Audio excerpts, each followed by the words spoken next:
بسم اللہ الرحمن الرحیم۔ مکہ معظمہ میں ولید نامی کافر رہا کرتا تھا۔ اس کا ایک سونے کا بت تھا جس کی وہ پوجا کیا کرتا تھا۔ ایک دن اس بت میں حرکت پیدا ہوئی اور وہ کہنے لگا، لوگو، محمد اللہ کا رسول نہیں ہے، اس کی تصدیق مت کرنا، معاذ اللہ۔ ولید بڑا خوش ہوا اور باہر نکل کر اپنے دوستوں سے کہنے لگا، مبارک ہو، آج میرا معبود بولا ہے اور صاف صاف اس نے کہا ہے کہ محمد اللہ کا رسول نہیں ہے۔ یہ سن کر لوگ اس کے گھر آئے اور دیکھے کہ واقعی اس کا بت یہ جملے دہرا رہا ہے۔ وہ لوگ بہت خوش ہوئے اور دوسرے دن ایک عام اعلان کے ذریعے ولید کے گھر میں ایک بہت بڑا اجتماع ہو گیا تاکہ اس دن لوگ بت کے منہ سے وہی جملہ سنیں۔ اس بڑے اجتماع میں ان لوگوں نے حضرت محمد صلی اللہ علیہ وآلہ وسلم کو بھی دعوت دی تاکہ حضور صلی اللہ علیہ وآلہ وسلم خود تشریف لا کر بت کے منہ سے وہی جملے سنیں۔ چنانچہ حضور صلی اللہ علیہ وآلہ وسلم بھی تشریف لائے۔ جب نبی کریم صلی اللہ علیہ وآلہ وسلم تشریف لائے تو بت بول اٹھا، اے لوگو، خوب جان لو کہ محمد صلی اللہ علیہ وآلہ وسلم اللہ کے سچے رسول ہیں۔ ان کا ہر ارشاد سچا ہے اور ان کا دین برحق ہے، اور تم اور تمہارے بت جھوٹے ہیں جو تمہیں گمراہ کرنے والے ہیں۔ اگر تم اس سچے رسول پر ایمان نہ لاؤ گے تو جہنم میں جاؤ گے۔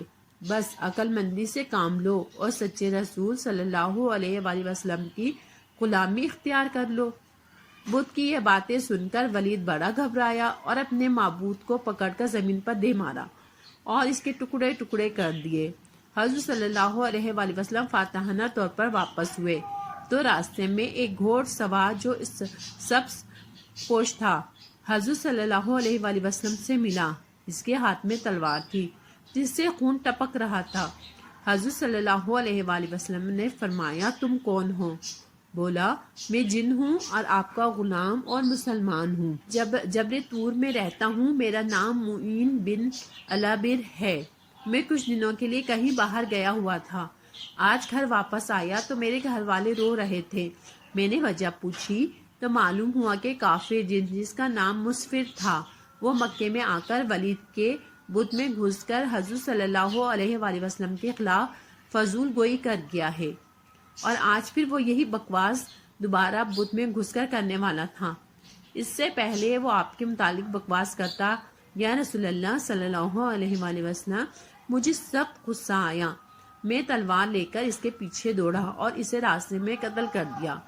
پھر میں خود ولید کے بت میں گھس گیا، اور اب جو کچھ میں نے کہا، حضور صلی اللہ علیہ وآلہ وسلم یہ قصہ سنا تو بڑی خوشی کا اظہار کیا اور اپنے اس جن غلام کے لیے دعا فرمائی۔ آپ سب سے گزارش ہے کہ ایک مرتبہ نبی کریم صلی اللہ علیہ وآلہ وسلم پر درود پاک بھیج دیجیے گا، اور اگر ہماری ویڈیوز پسند آتی ہیں تو ہمارے چینل کو لائک کیجیے، سبسکرائب کیجیے۔